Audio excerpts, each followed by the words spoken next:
Okay, so now we're going to move on and start talking about Cuba and how did Cuba almost become the site of World War III. And I want you to think about what we just talked about in the last video and why was the Korean War such a significant event in the Cold War. So I'll give you a little bit of background into Cuba and how Cuba actually became communist. So Cuba had a large middle class and their literacy and healthcare levels were pretty much better than most in the Caribbean. However, their rural areas lagged behind. So the cities is where you saw the better standards of living, but the rural areas, lagged behind. The working and living conditions were very poor for the workers, who mostly worked on large sugar plantations. And in the 1950s, about 3/4 of the imports in Cuba were from the U.S. And just to also give you a little bit of background again. So if you remember from 8th grade, the Spanish-American War, that's when, for a brief time, we actually controlled Cuba, and Cuba was part of the United States. If you remember, again, from 8th grade, remember the Maine to hell with Spain and all the yellow journalism that led to the Spanish-American War. So, as a result of the Platt Amendment of 1903, when Cuba pretty much gained its independence from the U.S., Cuba was not allowed to enter into any agreements with foreign powers that would endanger its independence. The U.S. could intervene in Cuban affairs if necessary to maintain an efficient government, and the U.S. must lease Guantanamo Bay to the U.S. for naval and a coaling station, and Cuba must not excessively build up a public debt. So if you know anything, if you know anything about the U.S. military right now, we still have a base in Guantanamo Bay. Actually, Miss Fagione's son, who's in the Navy, is stationed currently in Guantanamo Bay. You might also know that just recently, in the past couple of weeks, Cuba has been taken off the terrorist watch list, so there's been kind of a cooling of tensions between us and Cuba. But the U.S. had a long history of intervention in Cuba. You can see American soldiers in Havana in 1902. And this says, what the U.S. fought for before the United States intervened on behalf of the oppressed people who were being oppressed by the Spanish. And then after the U.S. had rescued them from oppression, they were still pretty much oppressed in the way in that they had huge economic dependence upon us. We were their major trading partners. Like I said before, 3/4 of the imports coming into Cuba were from the United States. So the leader of Cuba was this gentleman here in this picture. His name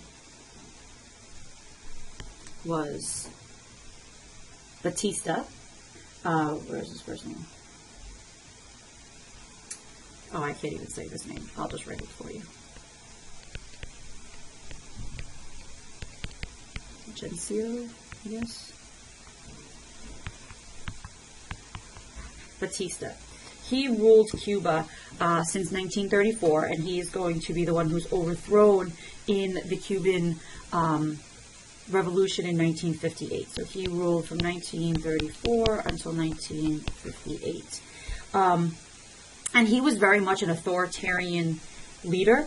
There was a democratic constitution.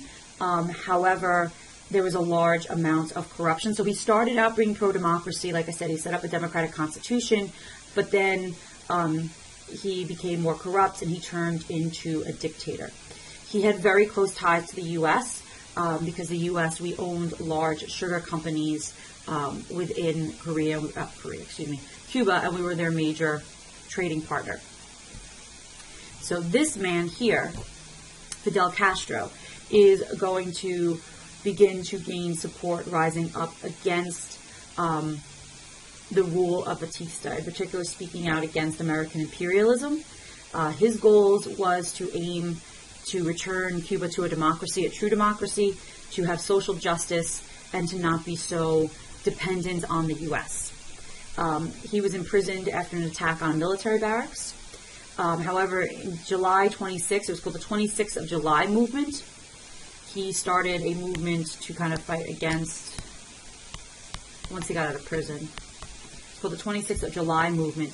And they began to the support of the labor organizations and the rural workers. So he began to lead a revolt against Batista using guerrilla warfare and was a very popular character working out in the countryside, and he was beginning to gain large amounts of support within Korea.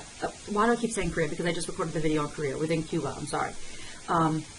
So basically he leads a revolution, a revolt against Batista, and Batista flees December 1958, and Castro seizes Havana on January 1st, 1959. So basically this revolt happens on New Year's Eve into New Year's Day in 58 to 59. Once he gains power, you could see these are kind of Castro speaking after Batista flees the country.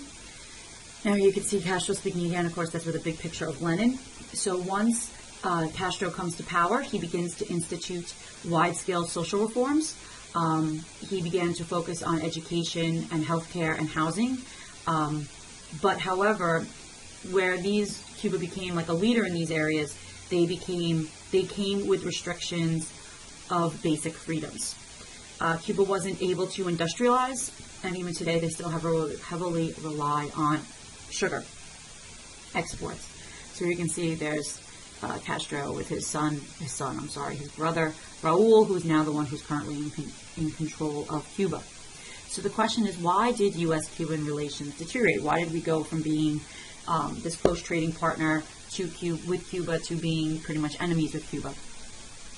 So basically what Castro began to do when he came to power is he began to nationalize all of the large land holdings, and he began to seize foreign property. So all of that land that the U.S. owned in Cuba, he began to seize. Now, one thing I should also say is that Cuba was kind of like Vegas, or Havana was kind of like Vegas before there was Vegas. So like Americans would commonly travel down to Cuba to vacation, to gamble.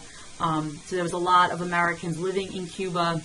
Like I said, a lot of American companies working in Cuba.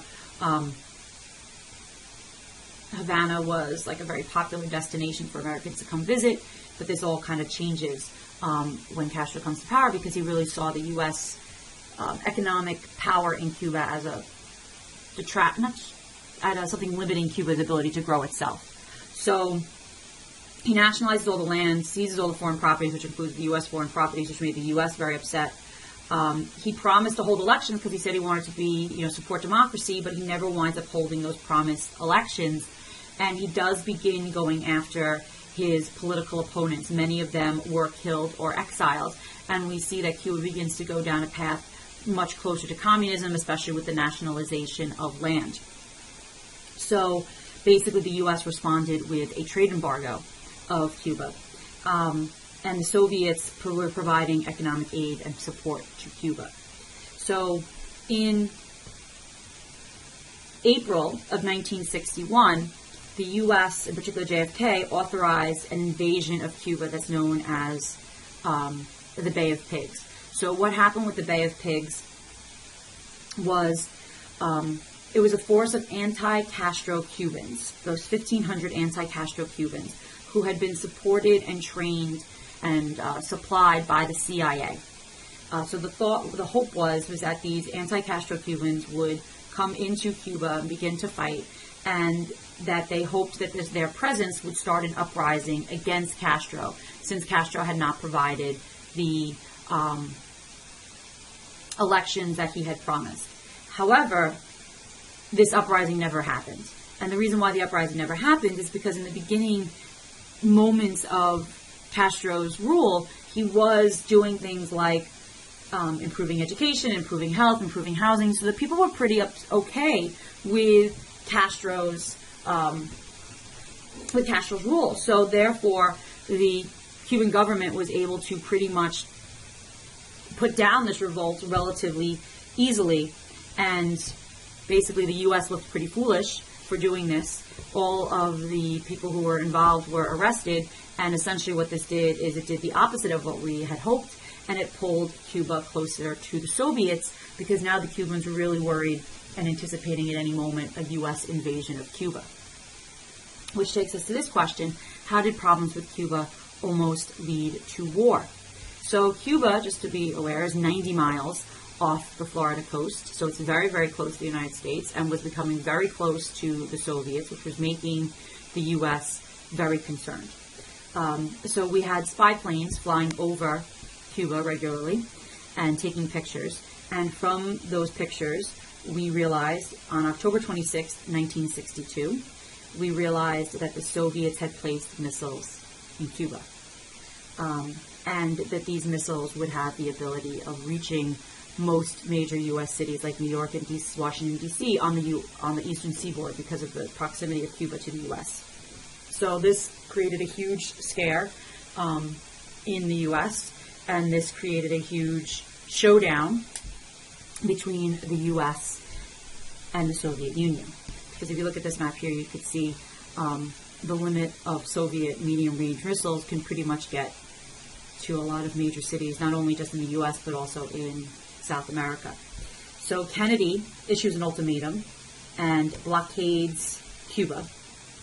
And so you can see is Kennedy and Khrushchev, who was the leader, I'll spell Khrushchev for you, who was the leader of the Soviet Union.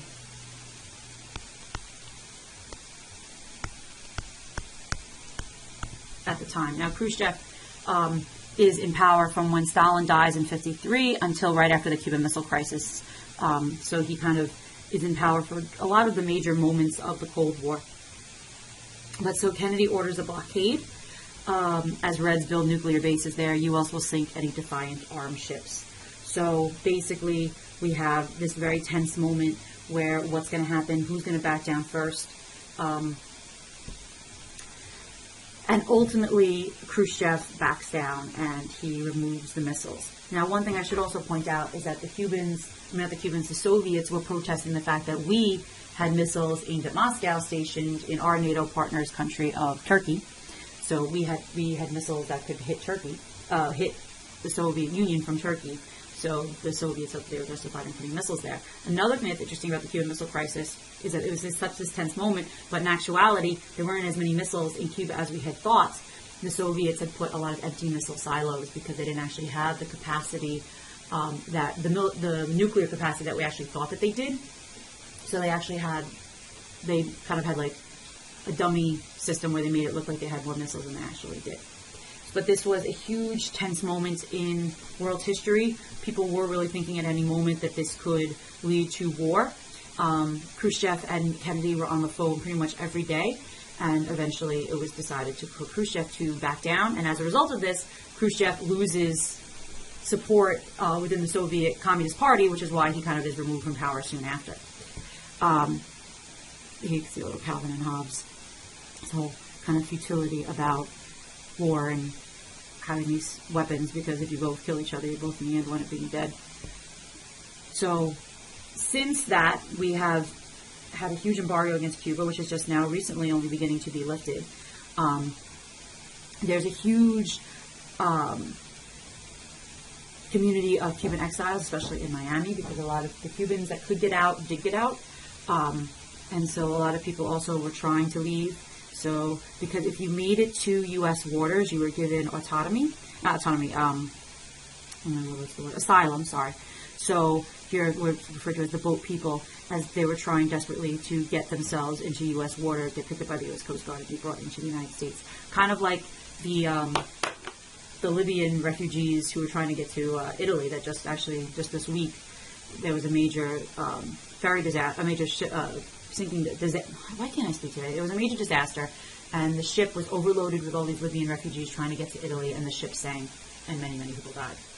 So you see that some instances people were desperate, would make these kind of like makeshift floats to kind of get themselves as close as they could to the U.S.